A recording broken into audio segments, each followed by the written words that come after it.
Hello there, and welcome, Star Wars fans, to episode 55 of Trek Tonight's Mandalorian edition. I'm your host, Chris Pitcher, and we have an unusual and entertaining episode to discuss tonight. But before we get started, spoiler alert, if you haven't seen episode 6 of The Mandalorian, this show is loaded with spoilers. So please, put us in cryogenic freeze, go and watch the episode, and then reanimate us here and join us for the discussion. This season, Jon Favreau has taken us on a wild ride with episodes that are not only exciting and entertaining, but as different week to week as possible. From high adventure to dark and thought-provoking, we have been on quite a roller coaster ride. This week is no different. The Mandalorian cavalcade of stars is loaded with guest cameos as we go down the rabbit hole to a Star Wars version of Wonderland, complete with royalty and a Force-assisted croquet game.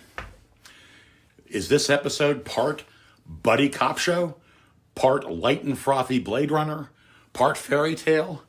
Let's get started and find out. Hit it.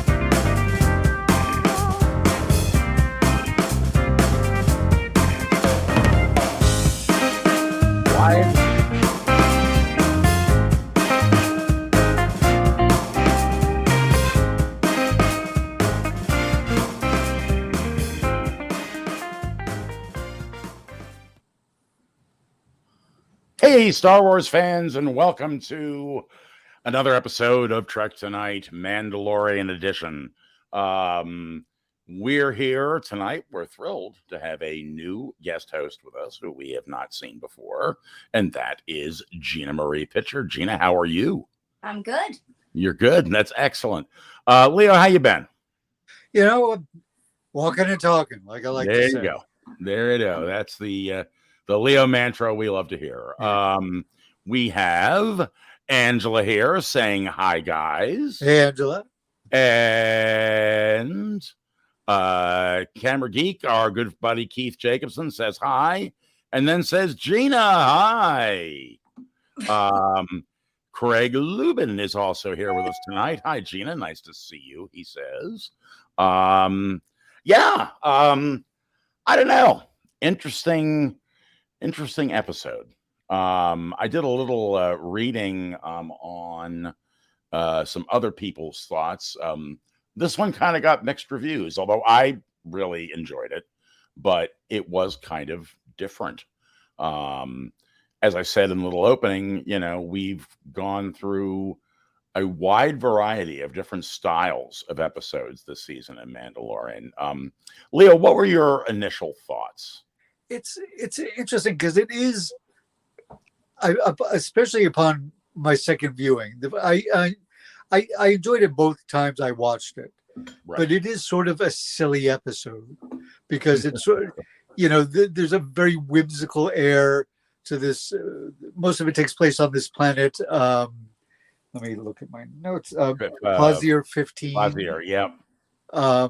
And the whole thing had almost this sort of like Logan's Run vibe, where they're on like that sort of tube going through the city. For those of you who remember the 1970s film classic starring Michael York, Logan's Run. Yeah. But I enjoyed it. I don't mind a palate cleanser, although right. Given the fact there's only 8 episodes in each season, I'm not sure they had the time for it, but I still enjoyed it. And this is palate cleanser number 2. But at any rate, Gina, what did you think? I thought it was good. I liked it. Yeah. No, go ahead. No, I thought it is on the lighter side, and I thought it would be good for the kids to watch too. I had it on when I was watching it. They were checking it out. Right. Yeah. It definitely skews more towards a lighthearted family kind of fare than other things. And it's funny, you said Logan's Run. I thought Blade Runner, but a very lighthearted Blade Runner. The whole sequence where they're running through the city and chasing the robot, put me in mind of moments in Blade Runner where Decker is chasing down replicants. But I don't know. I loved the cameos. We had a lot of cameos. We had who I'm sure you spotted them right off the bat, Gina. There was Lizzo. She was right. the Jack Black, the king. Right. And oh geez, I just Christopher called him. Lloyd. I don't know his name. What is it? Christopher Lloyd. Oh, he was in there. He was the bad guy. Right. Yeah, there were a lot of celebrity cameos in this episode.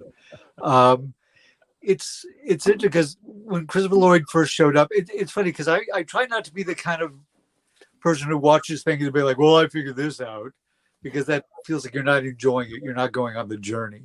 Right. And also, it's like, who are you trying to prove you're smart to? Your other friends? It's just right. Anyway, you don't hire Christopher Lloyd for one scene,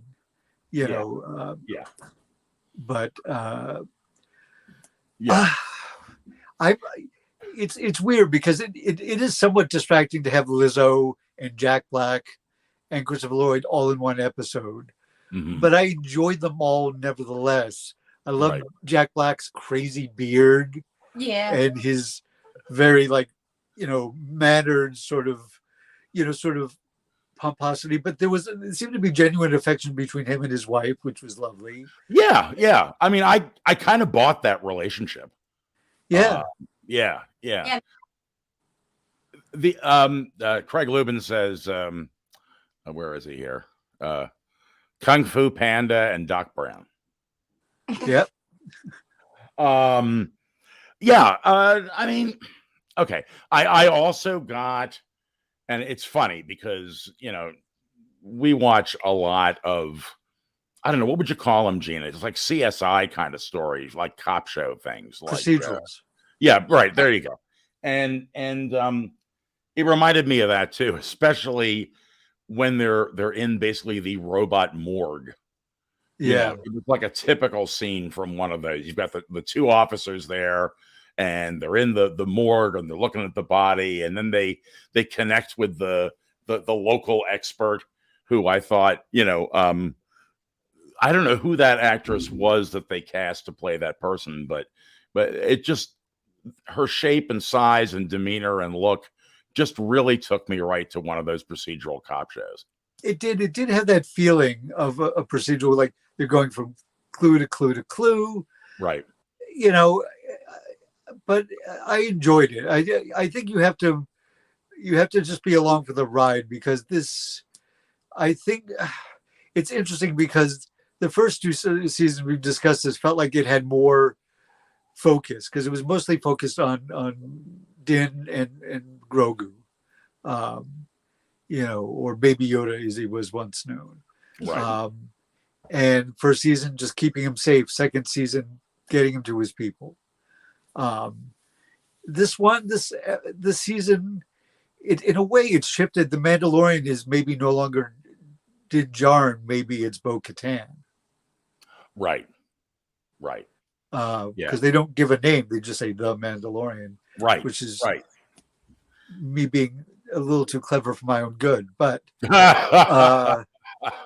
But I also saw the Blade Runner thing because it had this very neon, but it was unlike Blade Runner's Los Angeles, which was rainy and slick and sort of grimy, and there was a beauty in it, but it was still kind of a terrible place. This seemed like a really nice place, because the idea that they've used droids, just nobody has to work. People could just you know, for lack of a better term, just fuck off all they want. You know, they can Right. pursue the arts and enjoy themselves. And I'll be honest, I wouldn't mind living there, although they do seem. I'm not sure how much they accomplish with no impulse. Like, not that people should be forced to work to just, you know, keep a, you know, roof over there. It'd be nice if there was some sort of universal support for people. Well, it's interesting when you bring up that point, because we've seen people in Coruscant. Yeah. And in the episode, now I'm trying to remember the name of it, but the one that was very dark and the genetics. Yeah. The people of Coruscant really seemed like dilettantes.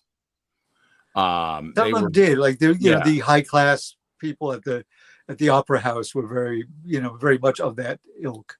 Right. And it seemed like, you know, oh, you know, I don't know who's in charge, you know, and you know, and they just seemed really out of touch.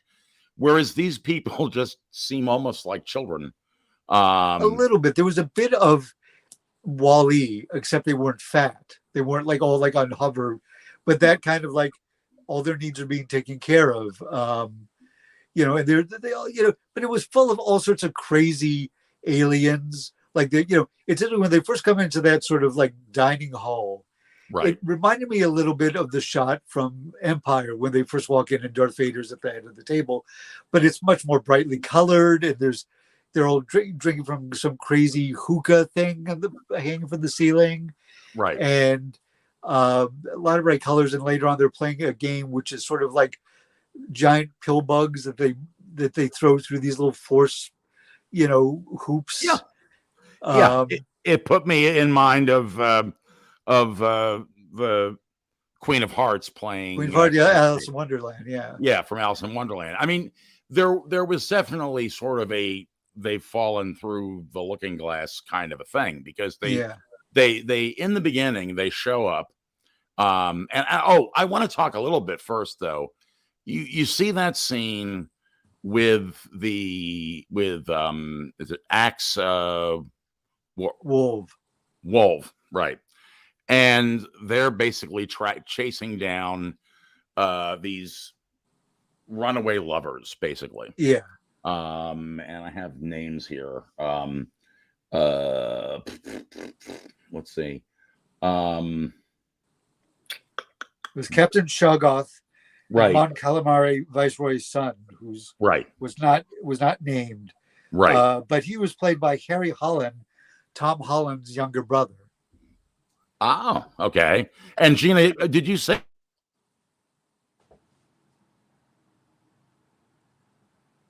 Uh-oh. Who froze?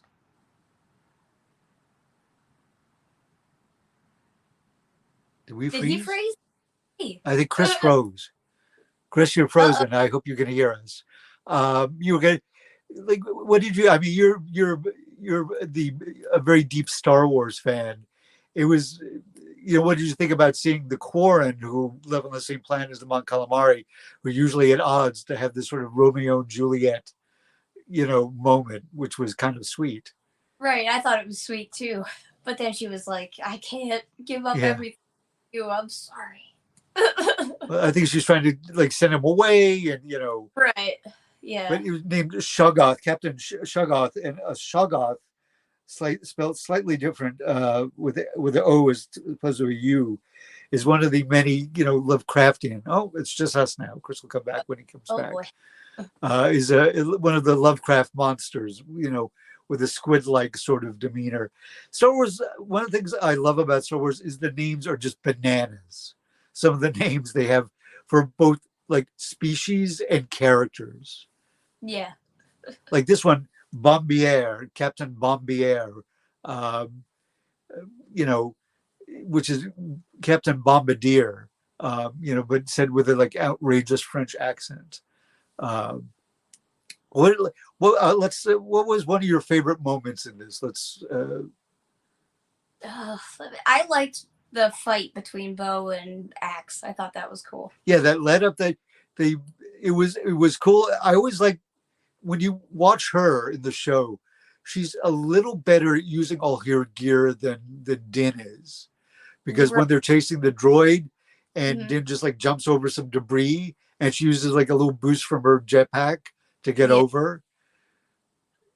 She always seems like she's a little, maybe just because she's been using it. Like, Chris, you returned. My laptop just decided to stop working.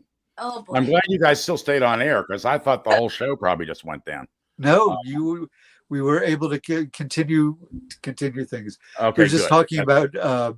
We sort of jumped a little bit ahead to the fight between Axe Volv, right? Which is like, his name is Wolf without an L. Right. It always sounds like they're saying Axe Wolf, which does sound like a D&D character, something like a 12-year-old came up with. Yes. But it's Axe Wolf. But yeah, it was a cool scene. I brought up that it's like every time you see Bo-Katan fight, you realize how much better she is with her gear than Din is. Not that he's bad, but she's like just keeps using it. Like I had said before, she uses her jetpack to jump over some debris where he just leaps over it. Right. Yeah. There was a lot of yeah. You're right. No, I mean, and she was definitely she's definitely a better fighter in many ways. Yeah. Craig said this seems to be about the Mandalorian people, not just the protagonist. Yeah, I would agree. I think that's what it's turning into. Yeah. Because he could have just continued having his kid and going on adventures and hunting bounties. But after a while, you'd be like, oh, I mean, we've seen it. So I'm glad they're taking it in a different direction. Right. Now, do you guys think that this advanced the overall plot of reunifying the... Ultimately, yes, at the end, because the whole thing is she beats Axe, and he was like, well, fine, but, you don't have the Darksaber, so it's kind of pointless. Right. And then he gives it to her, and they're like, no, I know it's well-intentioned, but I need to get this from combat. Right. And he tells the story. Hold on, I'll be right back. Yeah. Yeah, he tells the story of how he was defeated, and we had speculated about that. And Keith says, "I am vindicated about the Darksaber." Yeah, because I think Keith, you had said that you thought that that's how he was going to get it. She was going to get it back because he'd been defeated. Yeah, I kind of thought that. I mean, I'm sure, like a lot of nerds, I'll be like, "Well, I thought of that," but it was like, he lost it, and then she took it. She could use it really well. Right. Yeah, exactly. I don't know. One of the things I was going to mention before my computer went down, and I don't know if you saw this or not, Gina, but in that opening scene, I know I'm jumping around all over the place, but it's that kind of night. When you see Axe in command of that Star Destroyer come in, it made me think of the original shot in New Hope with the Star Destroyer. Yeah, it was a nice little nod. It was, and I do say I love that Mon Calamari. No, it was actually a Quarren ship, right? Because the captain is floating in a tank because they're an aquatic species, right? And then some guy comes up and dumps like what looks like a martini glass in with a head, which had a little fish, and she's like, "Home." Yeah. And I just love that. And we were discussing briefly with Gina, the Quarren were always sort of like bad guys because they supported the Empire, and the Mon Calamari were on the side of the rebellion. Right. And we've seen the Quarren, like one or more of the pirates from the previous episode was a Quarren. Right. And they're usually bad guys, but I really like that little Romeo and Juliet moment. Right. It was very sweet. Well, and she does try to ingratiate herself when she sees the Star Destroyers by saying things like about, it's the all powerful Empire or whatever she said. Yeah. Well, trying she's to, just trying to like get out of the situation, and right, right, I rather liked her character, and I liked that little moment, and it was interesting. Even Axe was like it's like basically how they're privateers, and he's not a dick about it. He's like, listen, I was hired to do this, so right, we're going to do it, and I don't want to destroy your ship, you know, so please don't fight us. And right. you could argue the morality of what he's doing, but at least he didn't do it. He wasn't like a prick about it. Well, I kind of liked when she's like, oh, I'd love to hire you to protect me, and he's Yeah. like, well, you're too late. Yes. Sorry. Yeah. Yeah. But yeah, that was there were so many aliens, so many little Easter eggs. I loved the Ugnaught scene because Yes. Krillic, I'm not sure I'm pronouncing his name right, from the first season. Right. And because Mando knows how to talk to them now, which was great, because she's just like, I want to, like, listen, I need your help, and blah, blah. And they're just like, just keep on working. They're like, fuck you, lady. Right. Right. And he ends it with, I have spoken, and they all like, okay, something about us. Yeah. Yeah. And I love how he handled that. He was very like, listen, you can't insult these guys.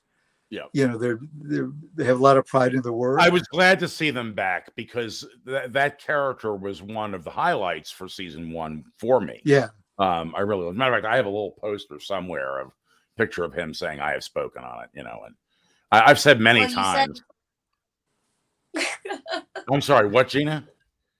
Do you remember when the first season came out? You always would go around the house and say, Yes, exactly. Yeah. Well, I really always wanted, I've said this before, I always really wanted to be able to incorporate that in my regular everyday life. But unfortunately, I don't think it works with our kids. So I don't know. no. Yeah. Yeah. No.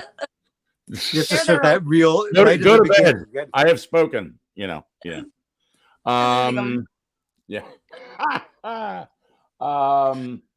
They do have that very cool chase scene through the downtown of this, sort of dome city, and it did have a slightly cyberpunk vibe to it, although everything was clean. Like it was sort of like the high end cyberpunk neighborhood. Well, and I couldn't help when they first get there. When they first get there, he says, "You have spoken. I'm not listening, Dad." And all of a sudden there's this little tiny bit of music, and this voice comes over the speakers, and it reminded me a little bit of Epcot too. Yeah, it did have that sort of Disney vibe to it. Yeah. Especially once they're in that monorail, although the monorail was a little more jarring than an Epcot monorail, but probably, yeah. Although did you think when they first went around, that just reminded me of Logan's Run? There was just that moment when they're in the tube, and you see under the dome, and you're like, oh, it had. I mean, that was all of his. Logan's Run was done like model work. It was practical, whereas this is mostly digital. I would imagine. Right. But it had a similar vibe, and it's 70s. Both Star Wars and Logan's Run came out in the 70s initially, so it tricked that, like it sort of ticked that little box in my head. I didn't get that, but I see it now. I haven't seen Logan's Run in a really long time. Neither have I, but it's have you seen it, Gina? I know. I have. Yeah. It's worth taking a look, although I wonder what you would think of it, because it is very much of its period. Yeah. I loved Yeah. We had Gina, you can see Gina redecorated the set there with some of her favorite things. We've got Build-A-Bear Doctor Who characters. Isn't that what's right there? Yeah. Yeah. So, and what is she? The 13th, right? Right. 12th or 11th, I mean. I'm sorry. Yeah. And Fox Mulder. Right. Dana Scully. Right. And a TARDIS up by the Enterprise. Yeah. Now, in honor of of Bo. You have something else there too, don't you? Oh, yes, I do. Oh, can you? Nice. Sorry. That is the Galactica Top Gun tankard. And let's see on the top of it. It's even got the little Viper on the top, doesn't it? Oh, nice. Yeah. The names. I don't know if you can see it. Yeah, all the Top Guns. Yeah, that's pretty cool. One thing I noticed, and I was watching, I watched the episode. Actually, Gina and I sort of watched it together, even though we're in different places right now. When it dropped around 3, but I was listening to it later when I was driving around. Does anybody get a 7 of 9 vibe from the way Bo talks? You might have to just listen to her, because it's obviously you look at her and you see the actress, and I don't know why her name's gone right out of my head. Katie Sackhoff. Katie Sackhoff, thank you. Hang on one second. Keith, first of all, Keith says that was very neat, but then he says, no, it's just me. Okay. They both have a slightly clipped way of speaking, like like they're not unemotional, but there's something kind of a restrained quality to both of them. Right. So I don't know. Sometimes just listen to her and don't look at her, and I don't know. You might. It's gonna be difficult, but I'll try. Yeah. That's true. Let's see. I love the droid bar scene. Yes. Oh. And because clearly a callback to the cantina. Yeah. And very much like you're like, I really expected somebody. It's probably best they didn't do it, but I expected somebody to be like, "We don't serve your kind here." Right. Yeah. But, I was waiting for that. Yeah. But in a way, as we discover, what's going on with the droids. Right.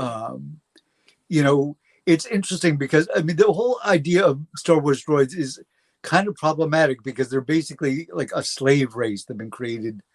Because like if they weren't intelligent, it wouldn't be, if they didn't have personalities and so on and desires. If they were just like the robots we have now that help build cars or, Roombas or what have you. Right. That don't, have hopes and desires beyond, fulfilling their programming. Yeah. But the idea that, most of the droids there they said, the New Republic would have just scrapped us, but we've been repurposed here. We want to serve, even, and it's sort of like, and there's a weird dig where they're like, even if the people we're serving will eventually die, the idea that robots are, if not immortal, at least much more long-lived than biological, Well, sure. And you said something, Gina, to me earlier about the idea that it's almost like you get the impression that the droids really like people. Yeah. Yeah. Yeah. Because he's like, the bartender was like, it's the least we can do is to help these humans because they only have a limited amount of time. Yeah. Right. But a couple of the droids in there look like, and Chris maybe will remember if you went to, remember the old Star Tours ride? Yes. Before they created the whole outpost situation. Right. In Disney World and Land. But there was that droid that was sort of like running the tour. Like you go, and you'd be moving around and going through different parts of the store. And I think a couple of them look like that droid from that. Yeah, I think you're right. I like the blue C-3PO, who was like about to leave. He said, nobody leaves. Din Djarin, who's definitely still has a bit of a hate on for the droids. Yeah. With the exception of his one buddy. Still doesn't quite trust droids. Well, there was that line which I think all of us probably liked, which is "You have me at battle droids." Yeah. But I got to tell you, the all black R2 unit was pretty sexy to me.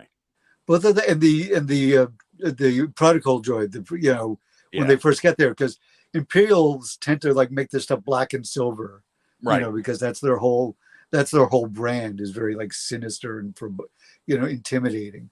Yeah. But it was weird because it's like we're in Disneyland and here's this weird fascist robot welcoming me to Disneyland. Okay, I guess.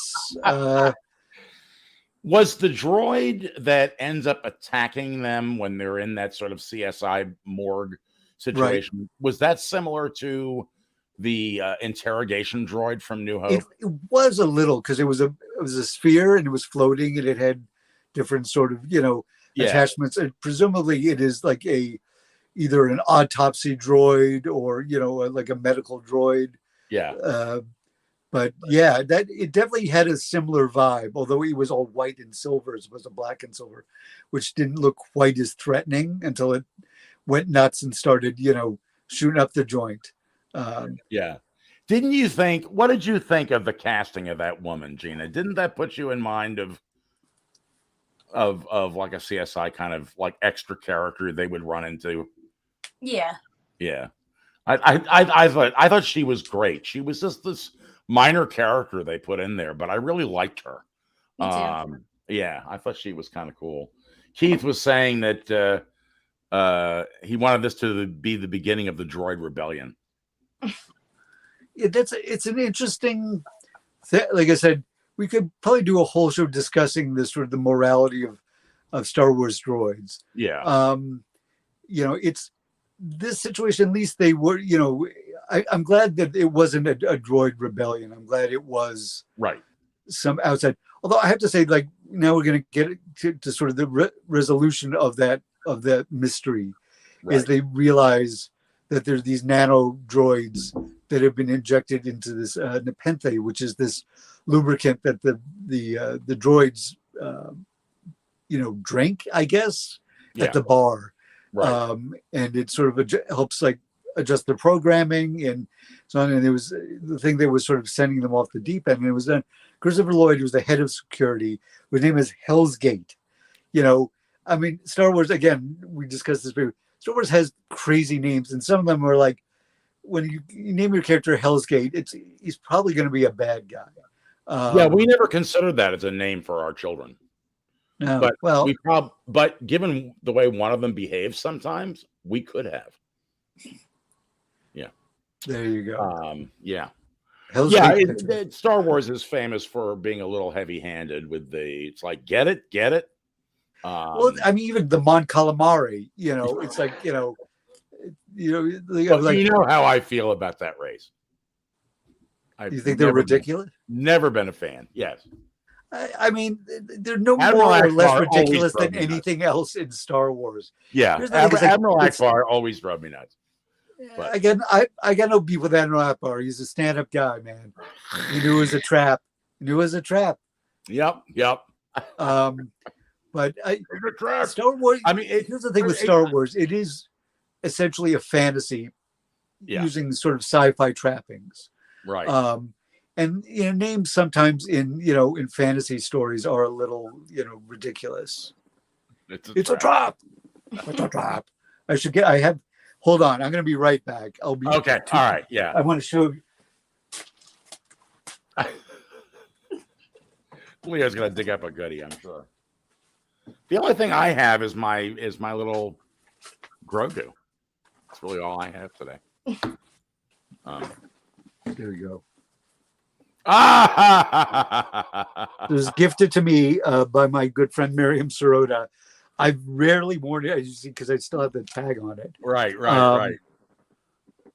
Mostly because I think the color is a little. I mean, it's maybe more of more of a Mon Calamari color. I don't. Maybe. Pull it maybe. Angela does say there is a bridge in New York City called Hell's Gate, which you are right about. Yes. Yeah. So it's.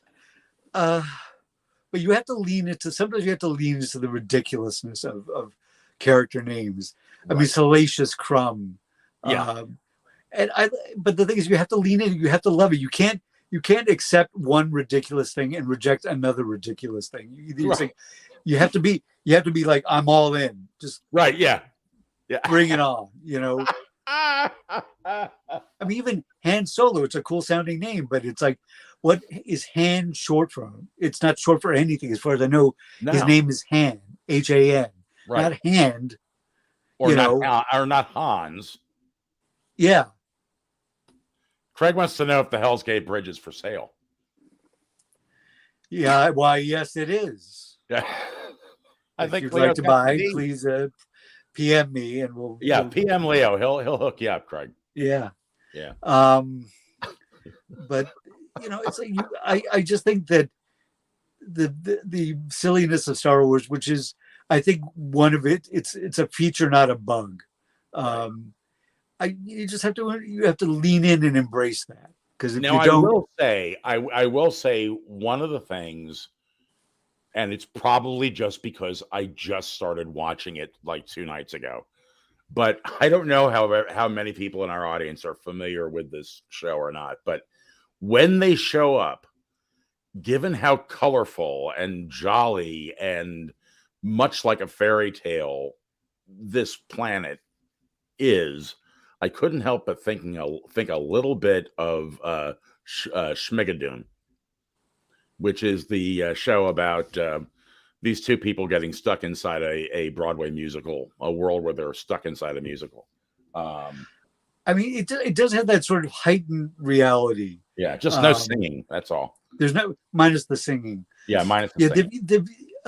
With the exception of Star Wars Holiday Special, the infamous Star Wars Holiday Special, there have been very few musical. Like, there've never been. It's funny because a lot of shows they were like, "Oh, we can't wait to do a musical episode." Like Buffy did a musical episode. Yeah, and I think they did one on Xena, Warrior Princess. I think that's the thing that eventually a lot of shows do. They're like, we're going to do a musical episode, right. Which is great for the actors who can sing, and not so good for the characters who can't. But did they do a musical on Supernatural, Gina? No, I don't know. But they did do a Scooby-Doo crossover. That was fun. Yes, that's true. I saw that. That was very funny. Oh my. But yeah, I did like it. There was here's my one. It's a slight beef. Okay. Because Hell's Gate turns out he was a separatist. Like, right. I endure the corrupt old republic. I endure the empire, under this, when he's finally caught, because he's right. The one who imported the nano droids and put them into the Penthe, and setting it off. And I'm not sure why he did it. Yeah, I don't really know what he was trying to accomplish. You're right about that. Do you have any ideas on that, Dana? No. What was he trying to accomplish? The closest thing I could come to is he wanted to make Captain Bombardier, right. Look to be incompetent because, as the Duchess, aka Lizzo said, he's my one true love. Yeah. And maybe he was in love with her and he was trying to prove make the other guy look bad so he could save the day. But it seemed a little unclear as to what his actual motivation was, because he's like Count Dooku was a visionary, and I'm like believe in true democracy, but he seems to be like he didn't seem to be down with democracy because he's making these, let's call them, unilateral decisions for his society. So that's the only thing that didn't quite work, was I'm like what he was hoping to accomplish. Right. And yet within the sort of innocence of and childlike quality of Fizier, what is it, 15? Yeah. He admits it, he apologizes to the Duchess, and yes, she sends him off for exile to live in exile on the moon, but you get the impression that he felt bad and they might take him back. He's got to go into exile, but she might forgive him and take him back. Maybe. I don't know if we'll ever see these characters again. I would love to say I love them, but I can't get over Jack Black's whole beard situation, and his sort of very fancy man outfit. Which, if you notice, he's still wearing the amnesty badge. Yes. And here's an instance where the amnesty program seems like it actually worked. Yeah, he seems to, because he was like a logistics officer, like, and you could argue what he was doing logistics for was bad, and it was. Right. But it feels like he's a guy who was a cog in the machine and, gave up, because it's not everybody had the pluck to rebel or the opportunity. Some people just for our friends who think that the New Republic people are not good guys anymore, and they should be, here's one that sort of is. I'll be honest, I don't think that the New Republic are bad guys. I think they are. I think it is difficult. They're ineffective to manage a galactic, republic. Yeah. I mean, it's hard to get three people to agree where to have dinner, let alone, quadrillions across the galaxy. Oh, we know that well. Just in our house, with all the adults that live in our house, just try to figure out what we're having for dinner some night. Craig Lubin says he was a separatist, possibly wanted to use the droids in a revolution in order to establish a new independent government. Yeah, I suppose it's interesting because they said it was the only democracy on the Outer Rim, because when they first interview him, and they've got the rogue droids, these droids that have sort of gone, away from their programming.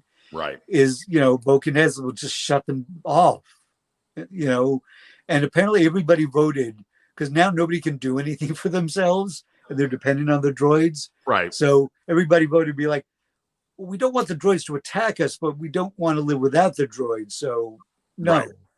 And whether that was the right decision or not, it seems complicated. Let's put it that way. Yeah. But it is democracy. That is a democracy where you vote on everything. Right. So maybe he's a little frustrated with that. Although, his motivation seems a little foggy. I wasn't real clear on that either. Because I was like, after I first, I'm like, why was he doing that? I'm like, maybe I missed it. Yeah. And I watched it again. I'm like, nope, still don't know. Yeah. But I mean, I will say in the prequels, I got a little tired of the Roger battle droid voices, but I kind of liked hearing it again this time. That's my favorite. I like the way that particular droid was scripted. Oh, droids, they're so funny. Yeah. Yeah. I like them, I don't mind them. Like, I watched the Clone Wars show, which I quite enjoyed, and there's more than your fair share of Roger Rogers in that. Mm-hmm. And they are sort of comic relief. But I like seeing stuff from other movies like come back and show up, whether it's old droids or ships or just like stuff like that, because it makes you feel like it is part of a continuity, Yes.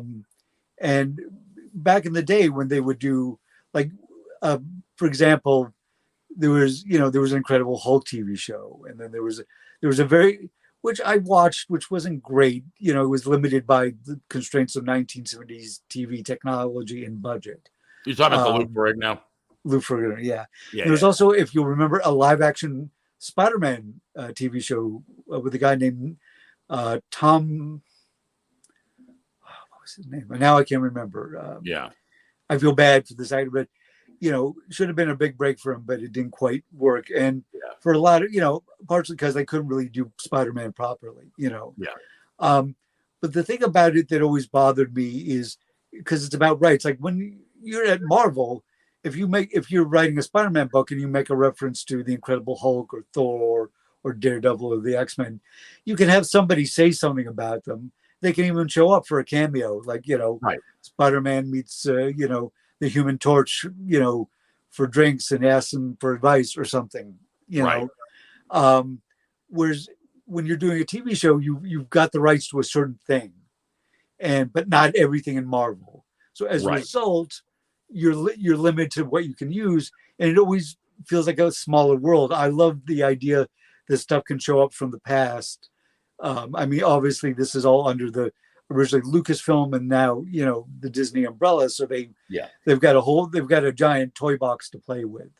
But it always makes me feel like it's part of a larger universe and not just what the lawyers have carved out for this particular show. Yeah, I agree. I mean, I think that's been one of the fun things, especially about this particular season, is you've had a lot of callbacks and little Easter eggs, as you will, and cameos of things that are keeping the whole Star Wars universe tight, which is nice. Again, like I say, I was really glad to. I'm terrible with the names on some of these things. I thought I had it written down. I don't even know how to pronounce it. Ugnaughts. Ugnaughts, yes. Ugnaughts, yes. I was really glad to see them come back. I did, and I think they're more interesting than they were. I mean, their first appearance was in Empire Strikes Back, and they were just like these old pig men. They didn't have any dialogue. They just sort of made sort of piggy noises. Yeah. And I mean, obviously, there's not a lot of fat on that film. It's not like they had time to explore, the inner lives of Ugnaughts. But we got to see that in the beginning of the series, and they become like, oh, it's cool when they're talking, and we can, you can have a conversation. It's not just like a Chewbacca thing where Han understands him, Right. He's like, he said, all right, we'll stop, okay? Yeah. We'll get lunch. All right, I know you're hungry, and just I as much as I love that, I do think it's better when you can actually have a conversation. I agree. Yeah. And I think they've become a very interesting sort of new species to explore in Star Wars. Yeah. So all right, so we've kind of covered a lot of the stuff. I don't know. Were there any other things, guys, that from this specific episode that stuck out that we haven't brought up yet? Other than when they're successful, they're given the key to the planet, which is like huge and like really looked very intricate in design. Yeah. And then Grogu was knighted and made, and let me say on my notes here.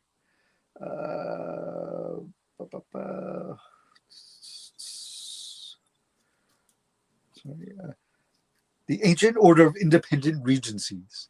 Right. And he seems to believe, and it was funny because Liz was like, "Can I hold the baby?" And Jen is, well, he's not really, good around other people. And she's like, "Would you like a little treat?" And he just force leaps into her arms. Yeah. And she was definitely, you kind of wonder like whether she's like, I want a baby, and she's gonna like take me to bed, Bombardier. And now she definitely felt like she had a bit of a little baby fever going on. Yeah. Did it bother anybody though?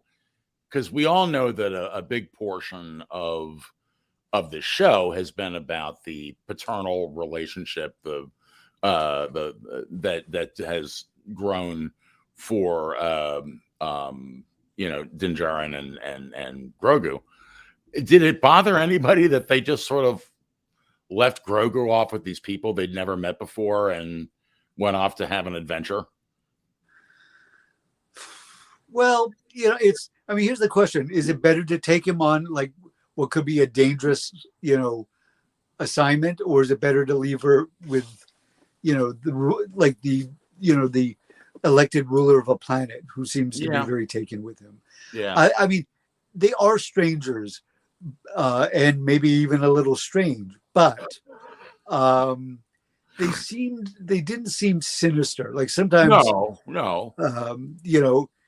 But I guess it's like, I'm not a parent, but I'm sure both you could, like, sometimes you'd be like, leave the kid with, especially when they were young. You'd be like grandpa, somebody takes, Well, sure. And admittedly, that is a living relative, but you do sometimes leave your kids with daycare, So yeah, that's true. Craig says the key was the size of the 500-watt hour lithium ion battery I used to heat a hot tub. Well, it could be two things. It can be two things. Yes.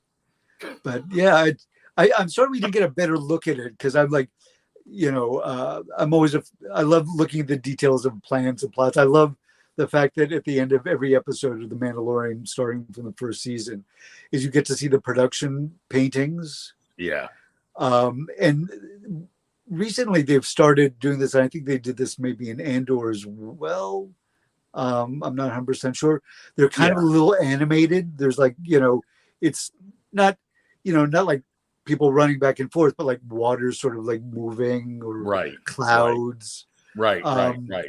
I've always loved looking at production sketch. I always find it so interesting to see like early, ideas for character outfits, excuse me, how they change over time.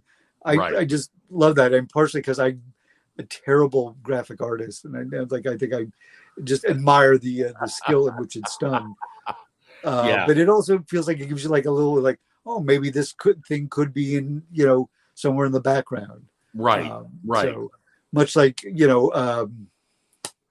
our good friend, now I'm blanking on his name. Let me skip from last week's episode from Rebels. Who showed up, now in sort of CG form.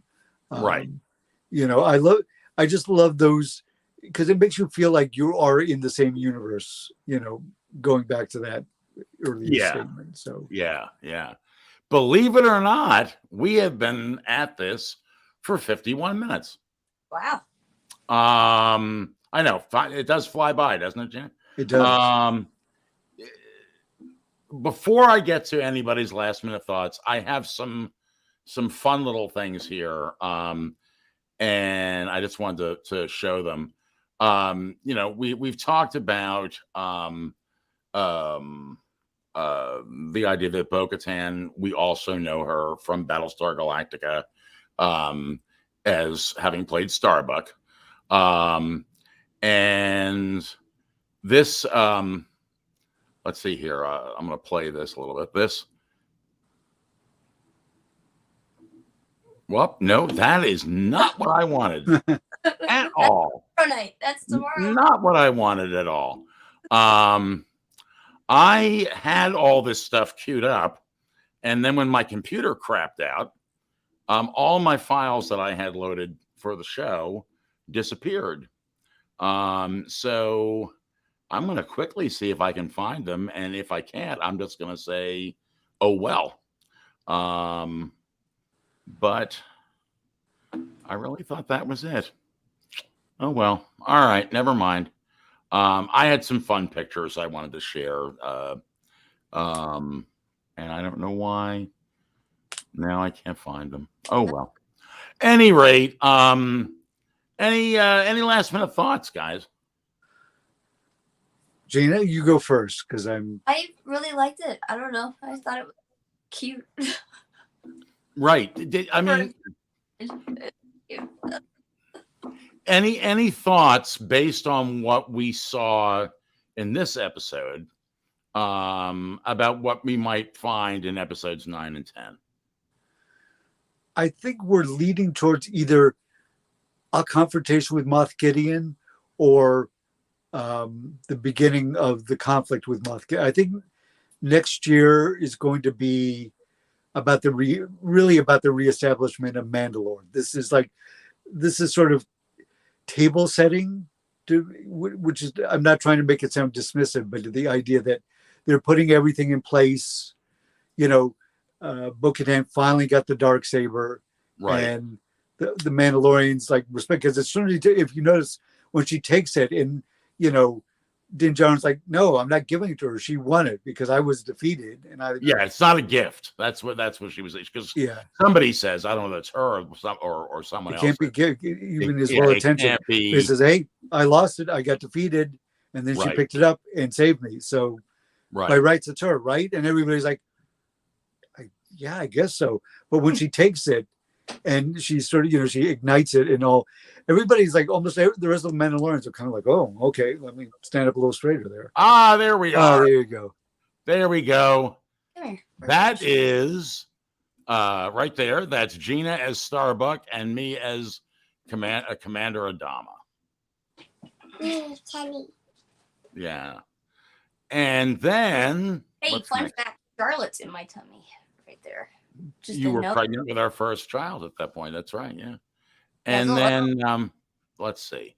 What else we got in here? Look at that. There is me and Leo in the foreground and Craig. And I always thought this looked like a cover of a 70s rock album because we're all staring at different places. It's supposed to be thoughtful. There you go. Yeah. And let's see what else we got here. There I am as Obi-Wan Kenobi.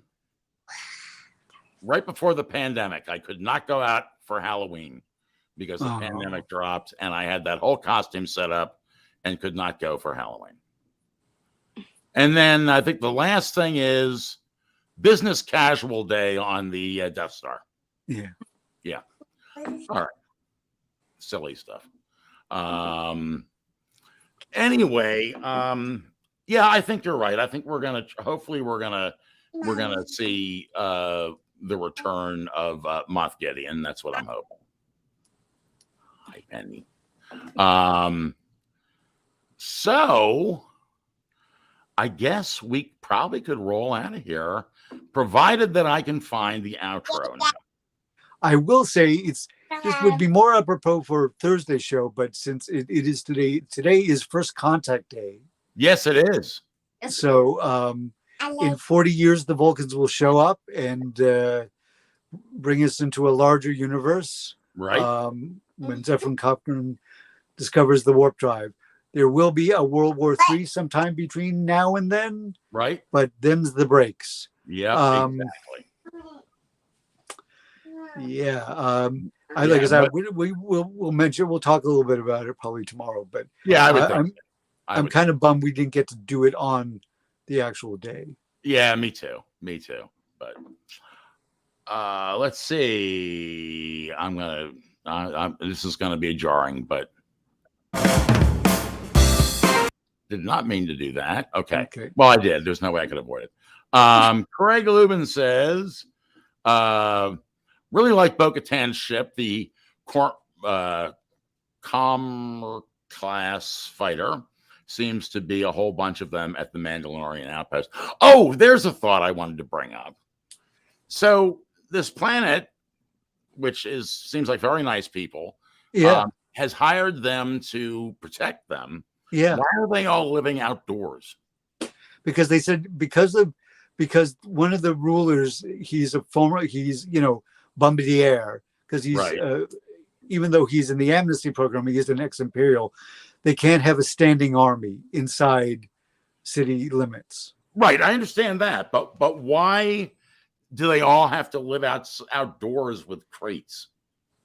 Like, couldn't somebody have set up barracks or something? I guess that. I don't think they've been there that long. Yeah, I guess that's it. I guess that would make they probably can all fit on the larger imperial ship, as well as the Cormair. It's so tiny on my phone screen that I'm looking at. I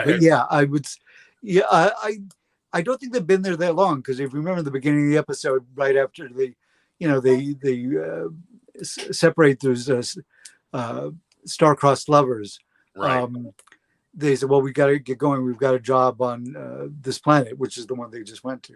Right. So I don't think they've been there long enough to really set up any sort of, base or structure. But the weather looks super nice there. It looks like a really nice place to live. Yeah, I'm not even sure why they have to live in domed cities, because it seems like a very pleasant place to live. I don't know. It's science fiction-y, a dome city. Yeah, and they're cool. Maybe there's a heavy rainy season. Right. All right, guys, I'm going to roll us out of here. All right. Get Craig's lovely comment put away. Thank you, guys, for being here. Thank you, Gina, for dropping in. And we will see everyone. What was that? It was fun. Oh, good. Thank you. Thank you. We will see everybody. we will see everybody tomorrow night here for Star Trek Picard, for Trek Tonight, for Star Trek Picard. And hopefully won't have all the technical problems I had tonight. Angela says bye. Bye, Angela. Hopefully we'll see you tomorrow night, Angela.